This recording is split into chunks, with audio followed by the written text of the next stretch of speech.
iyadoo ay maanta maalintu ku beegan tahay maalintii ay xilka la wareegeen 21kii musharaxay golaha deegaanka degmada Berbera ayaa munaasabad xalay lagu soo bandhigay waxqabadyadii kala duwan ee dawladda hoose ee degmadu ka hirgelisay degmada muddadii sanadka ahayd ee xilka u hayeen shacabka reer Berbera.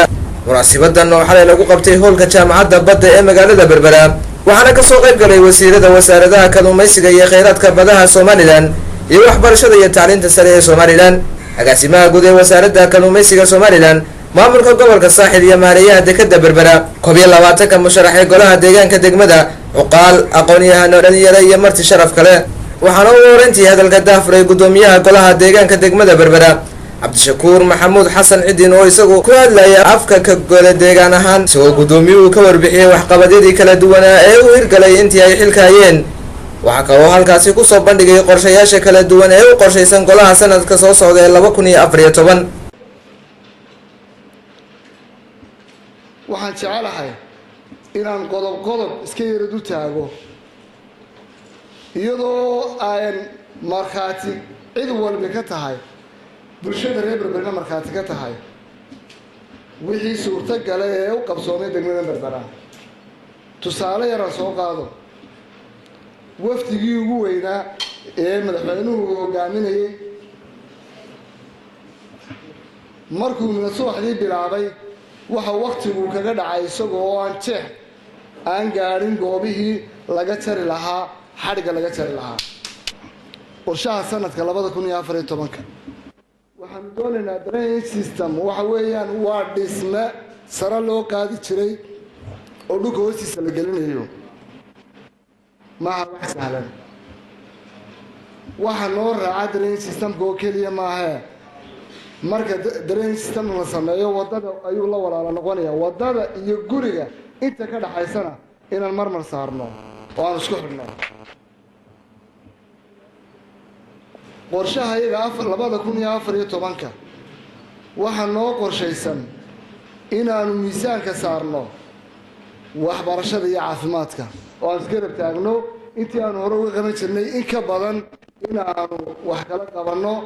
waxa iyaguna halkaasi si wada jir ah uga hadlay gudoomiyaha gobolka saaxil Cali Maxamed Cilmi iyo maareeyaha dekedda Berbera Engineer Cali Umar Maxamed Cali Xorxor oo iyagu si weyn ugu hambaliyay golaha waxqabadkii sanadka jirsaday ee ay soo bandhigeen iyagoo Xuseen waxqabad la xaalay ka hirgeliyeen goluhu degmada muddadii sanadka ahayd. waxaan aad ugu hambaliyaynayaa dawladda hoose waxqabadkeeda sanad jirtay ee ay soo bandhigtay aad baan ugu hambaliyaynayaa. wax laga sheekayn kara maaha by life baa u daawatay wixii ay qabanayaan ee soo socda iyo waxa joogana ee ay qabteen iyaduna waa meesheeda waa wax muuqday waxaan rajaynayaa ilaahay inta ay ku ballan qaadeen inuu ku astiro. gudoomiyaha iyo golihiisa deegaanka oo caawa gujirsaday sanad baa laga joogaa waqtigii xilka loo dhiibay ay soo galeen nidaamka dawladda. waxaan runtii doonayaa inaan ku hambaliyeeyo gudoomiyaha iyo golihiisaba shaqada waxtarka leh ee muuqata ee ay soo bandhigeen muddada gaaban ee sanadka ah. wasiirka wasaaradda kalluumaysiga iyo kheyraadka badaha Soomaaliland iyo wasiirka wasaaradda waxbarashada Soomaaliland oo iyaguna halkaasi ka hadlay ayaa hambaliyo bogaadin ku maamusay golaha deegaanka degmada Berbera iyagoo Ilaahay uga bariyay in Alle ku guuleeyo qorshahooda sanadka cusub ee 2014. runtii waxa muuqata wax badan oo aad loogu farxo oo ishu ku qabaysato inay qabteen sanadaha soo socdaan. Ilaahay idankiisa waxaan ka rajaynaynaa inta ay ka badan inay qabtaan. xigmad baa jirta oranaysa haddii wax badan la qabto wax badan baa laga tagaa, haddii wax yar la qabtona wax yar baa laga tagaa, haddaan waxba la qaban waxba lagama tagin. waa run golaha deegaanka Berbera wax badan bay qabteen.